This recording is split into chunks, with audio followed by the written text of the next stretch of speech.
Cheryl and welcome back to my channel. It's been 5 or 6 weeks since I did my last YouTube video and that was before lockdown, so I hope you're all keeping healthy and staying safe. But I've had to put YouTube on the back burner a little while because I've had to concentrate on my business, because I'm a mindset and business coach, so I've been helping people with their mindset, their anxiety, and also how to grow an online business. And I've also created a podcast, so it's called Align with Happiness. I will link it in the description if you want to go ahead and take a listen. I will link my Apple and Spotify podcasts there. So if you've wanted to start an online business for a while and have been sitting on the fence, I've had a few clients doing that. They said, Cheryl, I'm going to start in August, but because of what's happened, they have brought it forward and they're starting now and they're doing absolutely amazing. So I thought this is the perfect opportunity to do a video for you, just in case you want to start an online business. So I'm going to give you 9 tips of things that you can do or to think about if you want to start online. So, you know, everyone can start an online business, but it doesn't mean that everybody is built for it, because it's not a get rich quick scheme. It does entail a lot of hard work and dedication, especially at the beginning. Having an online business is such a life-changing opportunity. It's absolutely incredible if you are 100% dedicated and committed to building success. You know, the world's your oyster. There's no limitations on how much you can earn, how much or how less you work. But it's all about how committed you are. And if you want it bad enough, you will continue to work hard and you will get there in the end. So I thought that I would pile together my 9 tips of what you can do to start an online business. So let's dive into the video. So number 1 is to decide what you want to do. You need to have some clarity in what business you want to build. So do you want to be a product-based business or a service-based business? Now, a product-based business is actually selling physical items, so things like makeup, shampoo, physical items like that.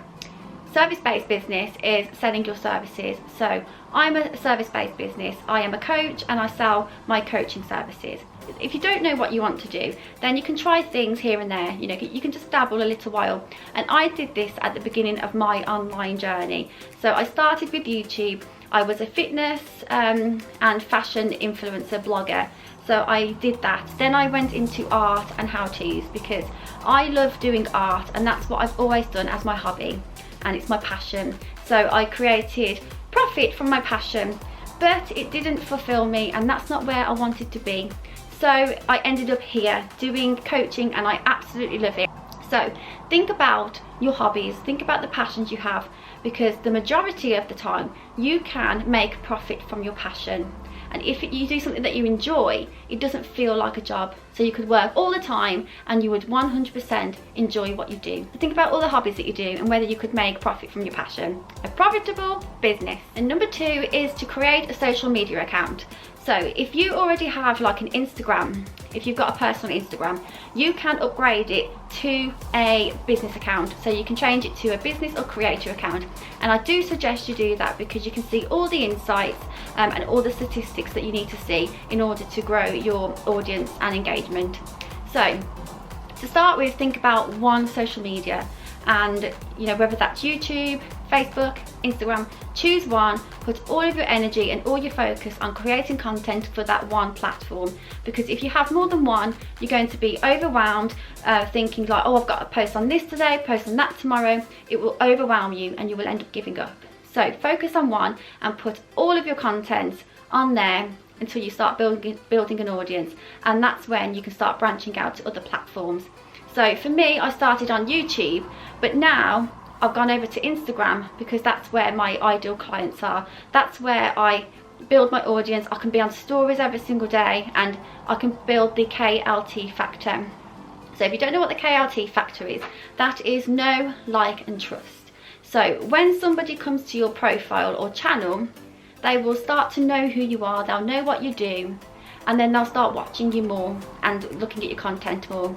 And when they do that, they are going to end up liking you. So if you are being authentic, if you're being your authentic self, if you're showing your personality, this is when they're going to start really liking you. And when they start liking you, they're going to watch you even more, and this is going to build trust. And it's the trust factor that's going to make them want to work with you. So without trust, no one's going to buy from you. So you wouldn't purchase from somebody right now that you have just seen on the internet and purchase their services. You probably wouldn't do that. So building this KLT factor is really crucial, a crucial part of your business. So this is an amazing way for you to build your audience organically. Rather than putting money into Facebook ads, you know, you don't need to do Facebook ads to begin with, but if you do Facebook ads, they will put your content to the correct audience. They'll make you be seen more.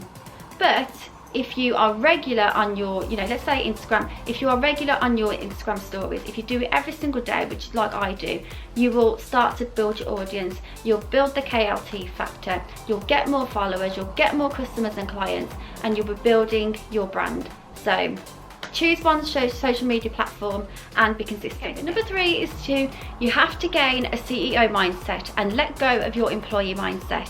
Now, if these concepts are new to you, then I'm going to explain what I mean by that.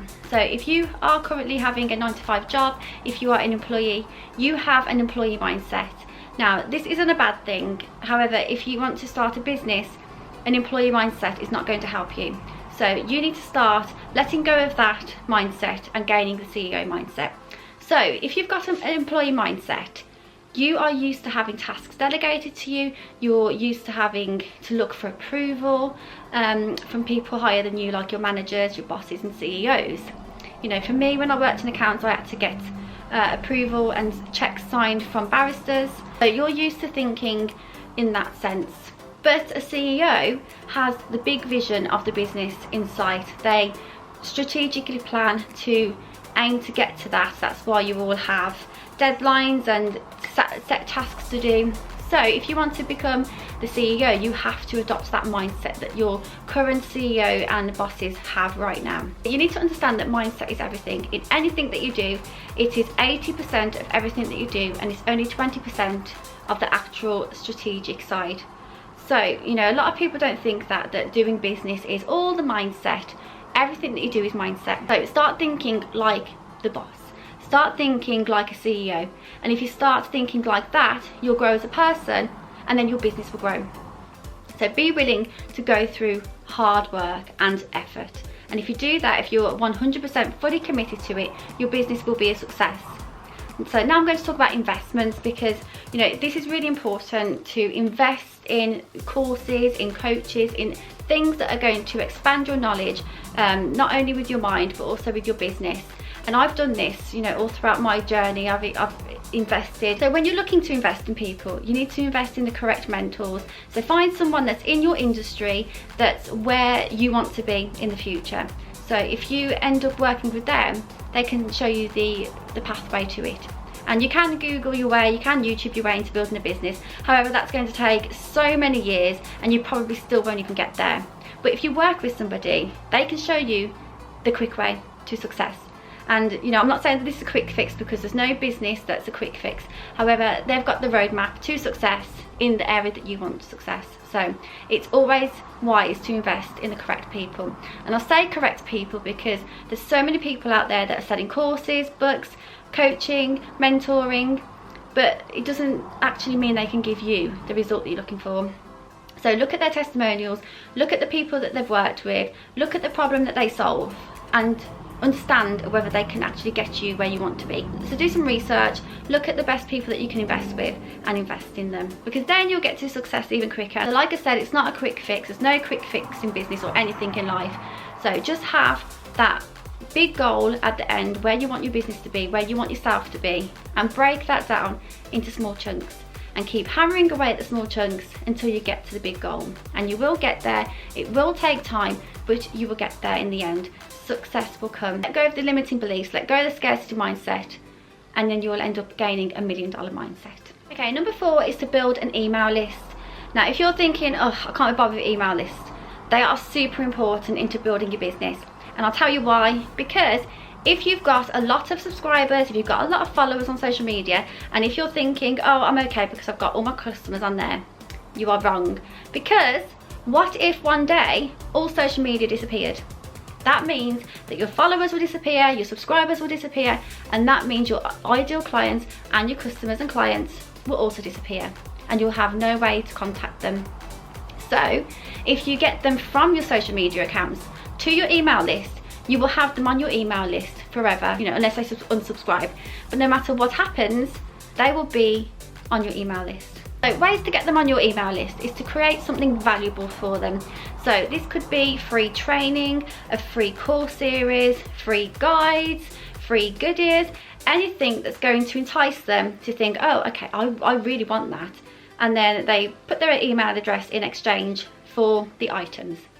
So when you're creating this free item, it can't be something absolutely ridiculous. It has to be valuable, because you're making a first impression. You're trying to create a first impression so that they think, wow, this is free.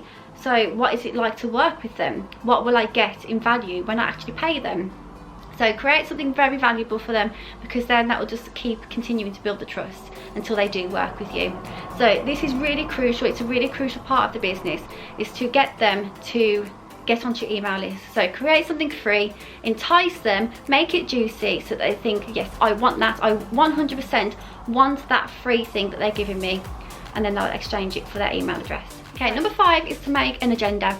So you need to plan out your week, your month, your quarter, your year of what you want to achieve in your business. If you work a 9-to-5 job, you need to really concentrate and think about working on your side business after work. And I know you're probably thinking, oh, but I'm going to be tired when I finish work. Yes, you will. But if you want to achieve success, if you want to work for yourself, you will 100% do the work. And all you need to do is keep thinking about the freedom that it's going to give you, the income it's going to give you, and the flexibility. And just keep that in your mind whilst you're doing it. Because, you know, for as long as you do it, it's going to keep building. And then this side income can become your full-time income. And it can be even more amazing than you ever imagined. So it's really worth putting in the time and effort in your business, even if you work a 9-to-5 job currently. So take it really serious, take your business serious, show up every day on your social media. I don't mean put a post every day or do a video every day. Do stories every day on Instagram. That, you know, I do stories every single day, because people start, you know, really enjoying your stories and they expect to see you every single day. If you're concentrating on Instagram, you know, commit to 3 times posting a week. YouTube, 2 videos a week, 1 video a week. Be consistent and keep showing up, because then this will build the know, like and trust factor in your audience. So set tasks, set deadlines, set goals that are your next level. So the next level in your business. So for me, I don't set goals for millions in my business, because I'm not at that level yet. But you know, I do set goals for my next level self, and then when I've achieved them, then I can keep moving up the levels. And that's what you need to do. So, you know, because if you're trying to aim for the big massive goal in your business, you're going to lose heart in it, and you'll think this isn't going to work. So keep creating goals for your next level self. And if you do this, if you do what 99% of the population won't do, you will become the 1% of successful people. So keep doing it, keep thinking about the freedom it's going to give you, about the financial freedom it's going to give you, whether you want to travel, whether you want a laptop lifestyle. Keep thinking about that in your mind and you will be successful. Okay, number 6 is following on from the agenda. So number 6 is to plan, and this is to have a financial plan. So think about what you want to earn in the next month, in the next quarter, in the next year. And then think about the prices that you're going to charge people. So if you're doing a service-based business, what are you going to charge for your services? If it's product-based, what are you going to charge for your products? Because then you can work out how many clients you need, how many products you need to sell in order to reach your financial goals. This is really important, to be able to forecast your finances, so then you can, you know, figure out and estimate how many people you need each month in order to hit your goals. So get your plan together, get your agenda together, and start working towards that goal. Okay, number 7 is to build a website. Now, I tell my clients that this isn't the first thing that you need to think about, and it isn't. You know, the first thing you need to think about is your social media to start attracting your ideal client. But then when you are starting to attract people, this is when you need to start thinking about a website. Now, you don't have to do a website like mine, which took months to do, you know, because there's so much information on my website, but you don't need to do that. You can do a one-page landing page that tells your ideal client everything they need to know, so that if they want to learn more about what you can offer them, they can click on it, that it will tell them what they can expect from you, the prices, what you do, where you are, and all the information that they need. You can also link your social media accounts, your podcast, your free ebooks, anything that you provide can be put on this landing page or website. So, you know, if you have an e-commerce website, if you sell products, you can make money while you sleep. So if people go on there, they'll be like, oh, I want that, and they'll buy it. If you have a service-based business, you can, you know, get people to book on there, to purchase items on there. So this is really important about having an online business, is you can make passive income. You can make money whilst you sleep. You don't have to trade your time for money. So start thinking about building a website, even if it's just a simple one, so that your ideal client can have all the information that they need on one page. Okay, number 8 is to serve your customers and clients. Now you're probably thinking this is obvious, but you need to serve them quality services or quality products, because this is going to be, you know, future testimonials. So if you don't provide quality services, you're going to get a bad review. It's not going to make other people want to work with you. But if you do good services, they'll give you an amazing testimonial, and they'll probably want to work with you in the future. So if you get out new products, if you launch new products, they'll just immediately buy them because they know that you are trustworthy. So when you have worked with somebody, get them to do a testimonial. So I tell my clients to get their clients to do video testimonials, because, you know, everyone watches video now, don't they? And they're more likely to trust you if they've got someone giving a video review about what you did for them, how you helped them, and whether they recommend you. But not everybody wants to be on video, so if they don't, you know, get them to write out a little paragraph about how you helped them and whether they'd recommend you. So testimonials are really important in building your business, because then those testimonials can be put onto your website for your ideal clients to see. Okay, and the last one is to build a team. Now this one, you know, you don't need to do it until you've actually expanded your business and your business is in a place to expand further. So when you build a team, this is when you have so many things to do in your business and you've got consistent income coming in, and you haven't got enough time in the day to do everything you need to do. So this is when you can start hiring people to do tasks for you. So some of the people that you can hire are virtual assistants, where they can deal with your admin, your delegation of emails and stuff. They can look after that. Then you can hire a marketing expert that will deal with all your advertisements. You can hire a sales team, so they can get in the leads and do the sales calls. So then it leaves you to do what you're good at, to do the content creation, because that is what you're here to do, is to provide valuable services to your customers. So if you are at a stage where you can expand, this is 100% how you scale your business, is when you can delegate tasks to other people. And then, like I said at the beginning, you know, you're the CEO, you will be the CEO, and you will be the one delegating tasks to the employees. So this is a really good way for you to scale your business to the next level once you are at a place where you're getting consistent income and you can afford to delegate your tasks. So that's the end of the video. I hope these tips were helpful for you. If you liked the video, then hit the thumbs up and click subscribe if you're not already subscribed to me. You can follow me on my social media, Instagram and Facebook. And if you like these videos, then I've got 2 more here for you that you can go ahead and watch right now. So I hope that you all stay healthy, stay safe, and I'll see you very soon in another video.